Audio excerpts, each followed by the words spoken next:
Alright guys, welcome back to 243 Outdoors. Probably one of the most neglected rifles in my collection is the Thompson Center Compass chambered in 308, and that's because it doesn't have a scope on it. But that's going to change today, so let's get started. Tossed here on the coffee table down here in the reloading room, but this is a Thompson Center Compass chambered in 308 that I picked up 4 years ago. I just looked up some of my past videos, and it was December of 2018 when I received my first compass in 308. I picked it up from Kentucky Gun Company. They had a holiday rebate, or Smith & Wesson did, the parent company of Thompson Center, and I believe it was a $50 rebate, making this rifle right around $200. So I picked it up and started reloading and shooting it, and it was garbage. Would not shoot, would not hold groups. Contacted Thompson Center. They wanted me to send it back. I did. They ended up replacing the whole rifle with this one here, and this one's been much better. It's got a cheap eBay muzzle brake on it. I got an Evolution Gunworks 20 MOA base. I have a ragged hole single shot loading block, which I absolutely love. I don't use a magazine in these, I single feed them, and this just aids in the loading, and it makes it work pretty good. I did a little trigger work to it, just took it apart, done some spring adjustments on it, and it's a pretty decent trigger. And all in all, it's a pretty decent rifle. It's always shot very good. We had it out at dead zero, just smacking steel at 1,000 yards with it very reliably. We shoot the Hornady 168 grain boat tail hollow point round on a charge of Varget, and I believe the velocity, let me look here, is about 26.55 out of this rifle. However, when I got the 300 Blackout Savage rifle, I robbed the scope off of this. This has been without a scope for about 1.5 years, and that's going to change today. So let's get over the bench and see what we got. As you can see, we have a package from SWFA, so you guys probably know what's in here.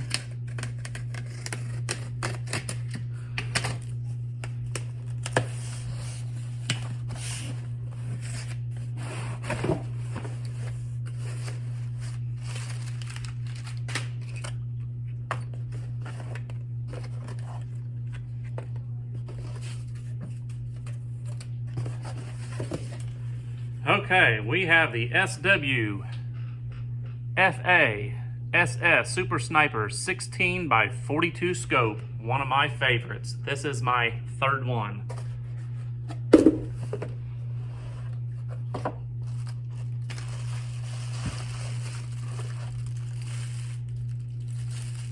So for budget scopes, this is my go-to scope. They can be found for around $300, and if you wait till around November, Black Friday time, you can get these extremely cheap. These are very well-built scopes.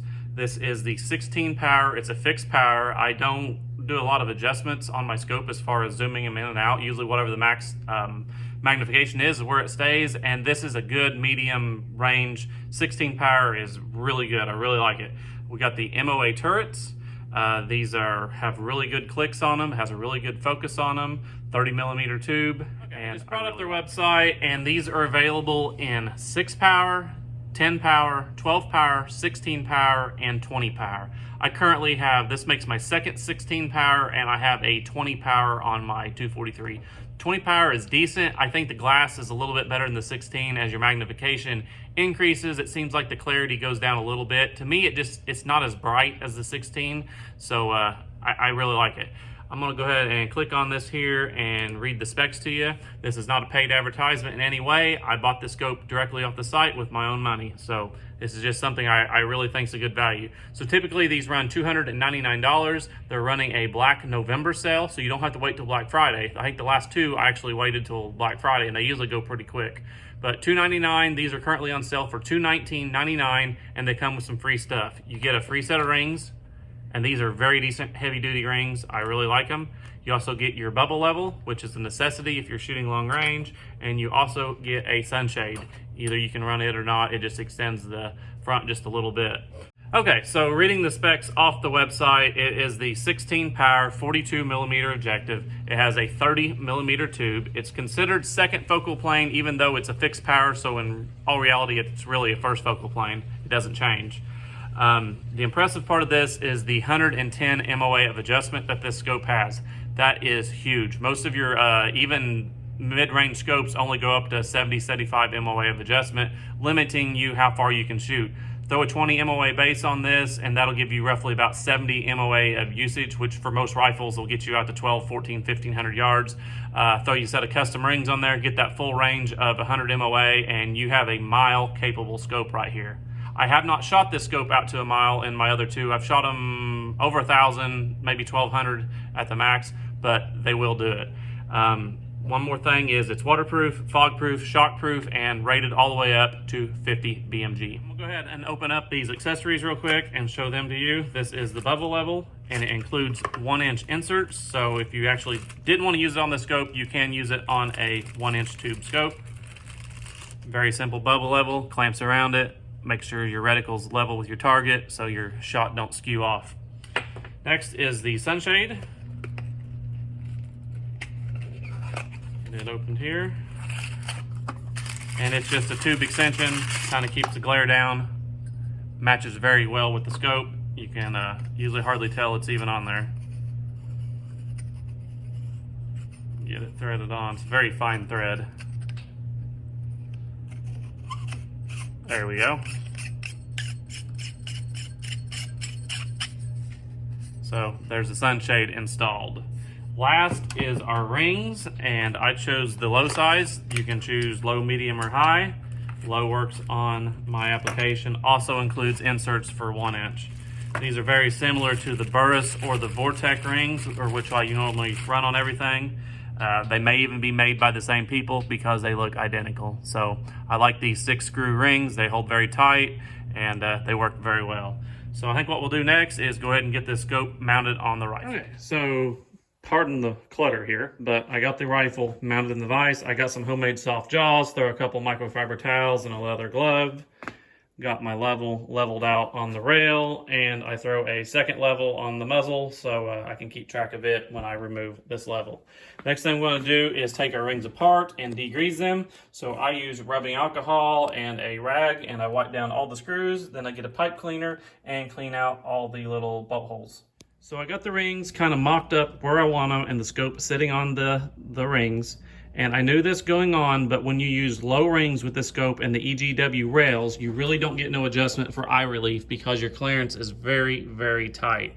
So you're gonna have this about here, and that's gonna leave about the same amount of room up here. It's not touching, nothing wrong with it. That's how my other two rifles are. I like to keep that scope as low as possible, and it works out. So I've got them where I want them. I applied some Loctite to the studs. We're gonna push it forward and snug it down on both of these, so that'll take up any recoil. I like to set the scope on the rings as I tighten them, helps them keep them aligned.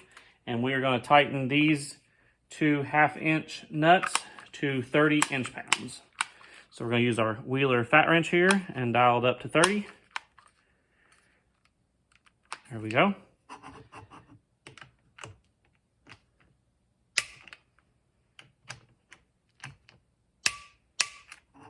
And we are torqued. Another thing to remember is install your bubble level before you put your ring caps on, because there's not enough room underneath it. Don't ask me how I know. Done it several times. Had to take the scope back off. So we're going to set our ring caps on here. And like I said, everything's been degreased and cleaned up, and we're going to be installing this with just a little bit of blue Loctite. So I'm going to get our screws started here, and then I'll come back when we torque them down. I got the two center ones snugged down. May have to loosen it up just a little bit. There we go. And I'm going to throw a level on the top of the turret. This is not how I level my reticle, but this will get us close for the time being.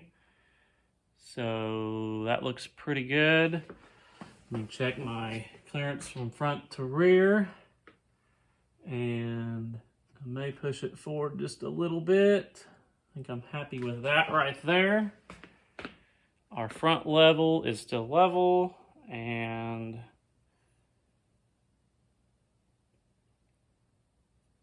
kind of get this in the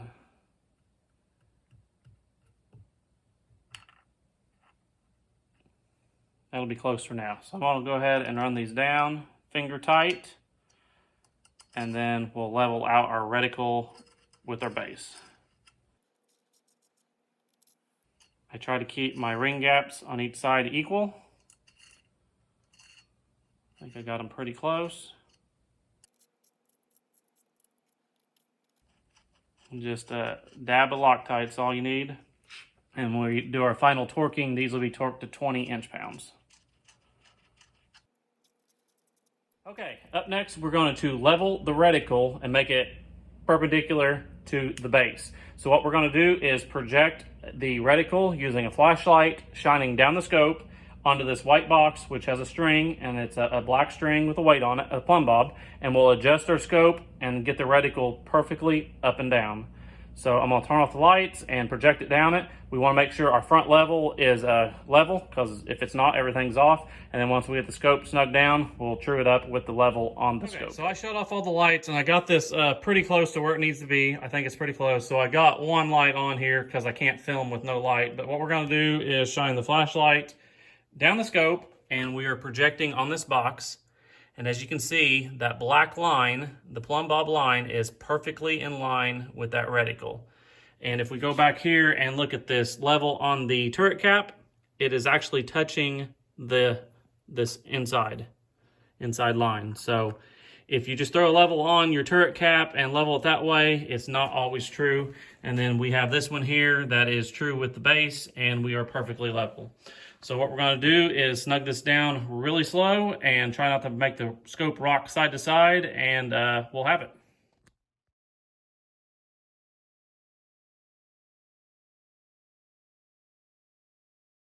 Okay, got everything where I want it. I'm going to give it one final torque, working inside out.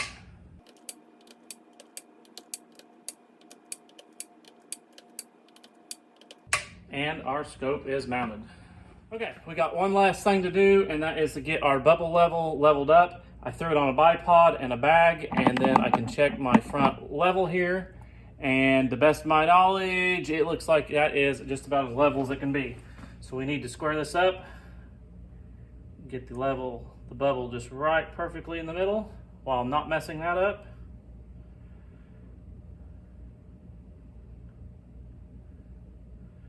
Right there seems just about perfect. So we'll have to use a little Allen key that's a Torx head here to tighten this up. And we'll just make little adjustments until it's snug. I don't think I can get the fat wrench in there. No, I can't. If I had a longer bit, I could, but I do not. As we tighten this, we just want to do it like the rings and make sure we don't rotate the bubble level. The ring gap looks pretty good on the bubble level. And we don't have to get it too tight, but we don't want it to move or anything under recoil.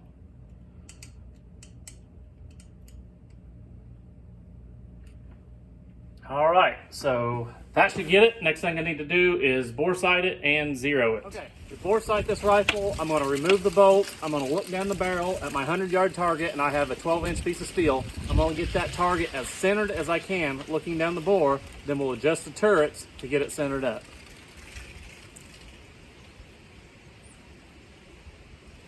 If you have a lead sled or something, that would be very helpful to hold the rifle steady. But it can be done with a bipod in the bag.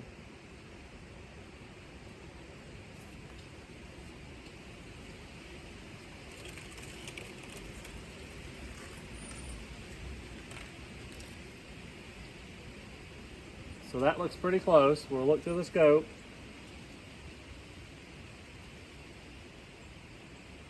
And left and right looks pretty good. We're about probably 15 minutes low or so, and this is a 20 MOA base, so that's to be expected.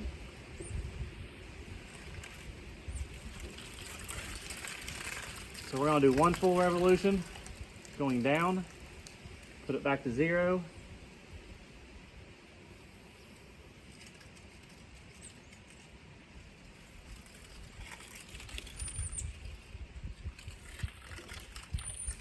That right there should be on steel. Okay, I'll take a shot here and see how close we are. Single shot loading block, just throw it in it and you're good.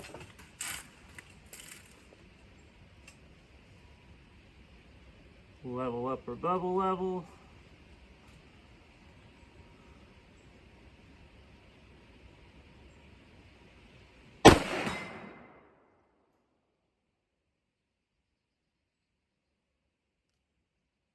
Okay, we are 3 minutes right, so we need to make a 3-minute left adjustment. 1, 2, 3. This rifle has not been shot for a long time.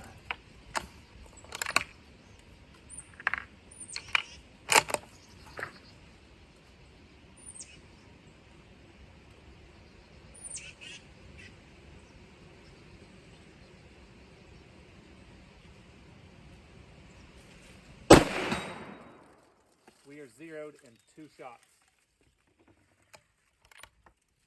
So the last thing we got to do is zero out our turret. Our top one is perfectly on 0. It does not need touched. However, we got to zero the windage here, and we're just going to take this Allen key and loosen up these.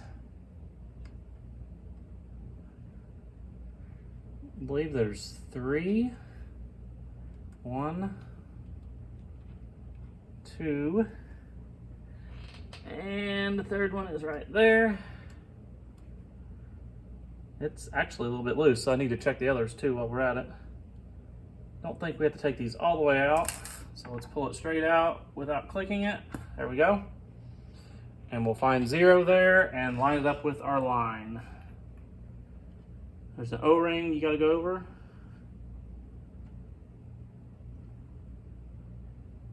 About a minute off, or a quarter minute off.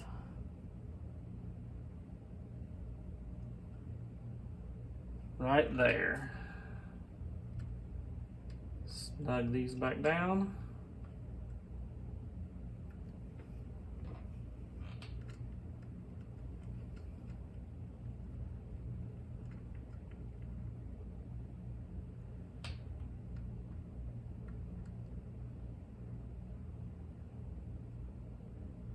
Okay. That will work. I'm gonna check these top ones, make sure they're snug, snug, snug, and snug. So that's how I mount a rifle scope on a rifle. Just take your time, try to do a professional job, keep your gaps as even as you can, make sure everything's square and level, and doing that bore sight, just looking down the barrel, adjusting the reticle to that, we were on target. Our first shot was 3 inches off at 100, 3 minutes over, and dead center. So that's all for today. I want to thank everybody for watching, and we'll catch you in the next one.